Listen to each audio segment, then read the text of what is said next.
টাকার গাছ।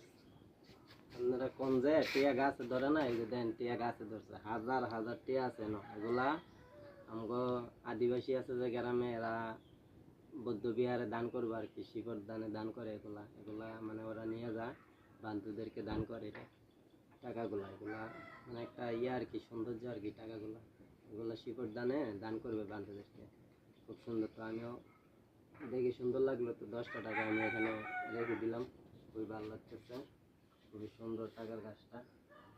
কিন্তু খুব অনেক হাইট, অনেক টাকা আছে এখানে, কিন্তু হাজার হাজার টাকা আছে। এরকম আর অনেক ছোটো ছোটো আছে।